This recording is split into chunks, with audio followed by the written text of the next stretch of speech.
এই ঈদতে পারতেন না সাম্যর ঈদত যেন ওনারা নিজের বাড়ির জায়গায় ঈদ করিতে পারেন আলহামদুলিল্লাহ। বাংলাদেশে আশ্রয় নেওয়া রোহিঙ্গারা যেন সামনের ঈদ নিজের বাড়িতে করতে পারেন তার একটা আশ্বাস বা বলতে পারেন নিশ্চয়তা দিয়েছিলেন বাংলাদেশের প্রধান উপদেষ্টা ডক্টর মোহাম্মদ ইউনূস। কিন্তু দিনকে দিন নরকের মতো যুদ্ধক্ষেত্র হওয়া মিয়ানমারে ফেরত যাওয়া তাদের কাছে এখন অসম্ভব একটি বিষয়। তাদের প্রশ্ন, কোথায় ফিরবেন? সেখানে কি ফেরার মতো আদৌ কোনো পরিবেশ আছে? আজ 25শে আগস্ট, বাংলাদেশে আশ্রয় নেয়ার 8 বছর পূর্ণ হলো রোহিঙ্গাদের। মাঝে অনেক সম্মেলন, বৈঠক, আলোচনার টেবিল, সমালোচনা অনেক কিছুই হয়েছে, কিন্তু একজন রোহিঙ্গাও ফিরে যেতে পারেনি তার দেশে, তার বাড়িতে। 2017 সালের 25 আগস্ট মিয়ানমারের রাখাইন অঙ্গরাজ্যে রোহিঙ্গাদের উপর চালানো সামরিক অভিযানের নির্যাতন থেকে প্রাণে বাঁচতে লাখ লাখ রোহিঙ্গা আশ্রয় নেয় বাংলাদেশে। জাতিসংঘের তদন্ত অনুযায়ী 2016 সালের অক্টোবর থেকে 2017 সালের আগস্ট পর্যন্ত মিয়ানমার সেনাবাহিনী এবং স্থানীয় বৌদ্ধ মিলিশিয়াদের যৌথভাবে রোহিঙ্গাদের উপর সুপরিকল্পিত এবং ব্যাপক সহিংসতা চালানো হয়। হাজার হাজার পুরুষ, নারী, শিশু ও প্রবীণকে নির্বিচারে হত্যা করা হয়।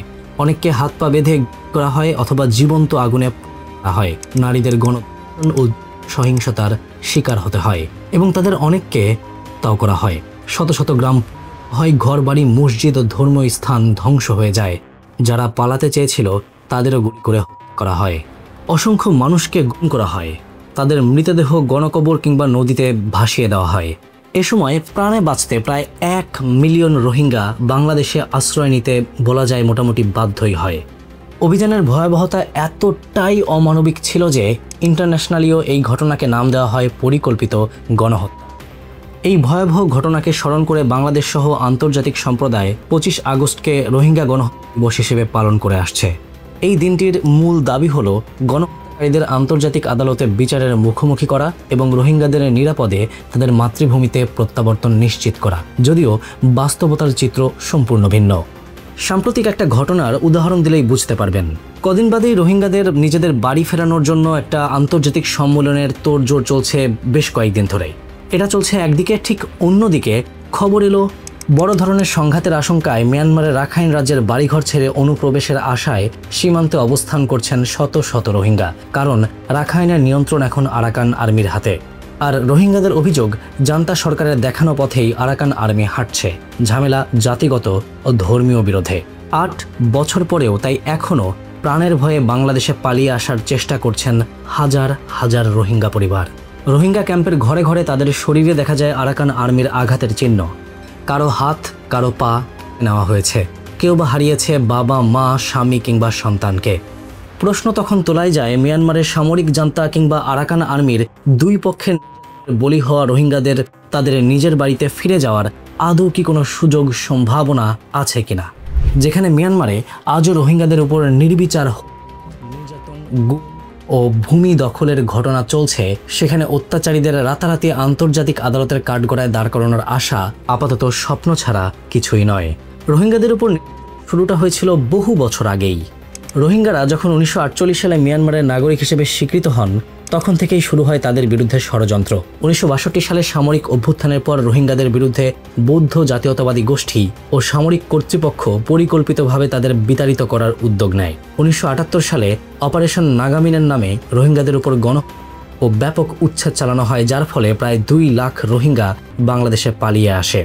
1982 সালে নাগরিকত্ব আইন পাশ করে রোহিঙ্গাদের মিয়ানমারের স্বীকৃত জনগোষ্ঠীর তালিকা থেকে বাদ দেওয়া হয়, ফলে তারা রাষ্ট্রহীন হয়ে পড়ে। আবার যখন 2017 সালে মিয়ানমার সেনাবাহিনী আরাকান রোহিঙ্গা সালভেশন আর্মির হামলার অজুহাতে ব্যাপক উচ্ছেদ চালায়, তখন জাতিসংঘ এবং আন্তর্জাতিক মানবাধিকার সংস্থাগুলো এই ঘটনাকে ও মানবতা বিরোধী অপরাধ হিসেবে নথিভুক্ত করে। এরপরের 8 বছরে রোহিঙ্গাদের ফিরিয়ে দেবার বারবার চেষ্টা করা হলে ভেরিফিকেশন কৌশল সাজায় মিয়ানমার। বাংলাদেশ থেকে 8 লাখ রোহিঙ্গার তালিকা দিলেও মাত্র 1,80,000 রোহিঙ্গা ভেরিফাই করতে মিয়ানমারের লেগেছে 8 বছর। তাও তাদের কবে ফিরিয়ে নিবে সেটা নিয়ে চলছে নানা অজুহাত। তাহলে এখন উপায়? রোহিঙ্গাদের আগামী ঈদে নিজের বাড়ি ফেরাতে আসলে কতটুকু চেষ্টা করেছে অন্তর্বর্তীকালীন সরকার? বাংলাদেশ ইতোমধ্যেই রোহিঙ্গাদের উপর নির্যাতন প্রমাণ সংগ্রহ করেছে এবং আন্তর্জাতিক সম্প্রদায়ের কাছে উপস্থাপন করেছে। গাম্বিয়া, নরওয়ে, যুক্তরাজ্য সহ বিভিন্ন দেশের সহযোগিতায় বাংলাদেশ আন্তর্জাতিক আদালতে রোহিঙ্গাদের বিষয়টি তুলে ধরেছে। বিভিন্ন পত্রপত্রিকার তথ্য অনুযায়ী রোহিঙ্গা সংকট সমাধানে আগামী 4 মাসের মধ্যে 3টি আন্তর্জাতিক সম্মেলন হতে যাচ্ছে। এসব সম্মেলনের আয়োজক জাতিসংঘ, কাতার ও বাংলাদেশ। বাস্তুচ্যুত রোহিঙ্গাদের জন্য তহবিল বাড়াতে এবং তাদের রাখাইনে ফেরত পাঠানোর জন্য আন্তর্জাতিক চাপ বাড়াতে কাজ করা হচ্ছে এসব সম্মেলনে। অবশ্য প্রধান উপদেষ্টার প্রেস সচিব নিজেই সন্দিহান যে আগামী ঈদে রোহিঙ্গাদের বাড়ি পাঠানো সম্ভব হবে কি হবে না। তবে টার্গেট বিভিন্ন ইন্টারন্যাশনাল সম্মেলনের মাধ্যমে মিয়ানমারের গভর্নমেন্টকে টানা চাপ দিয়ে যাওয়া।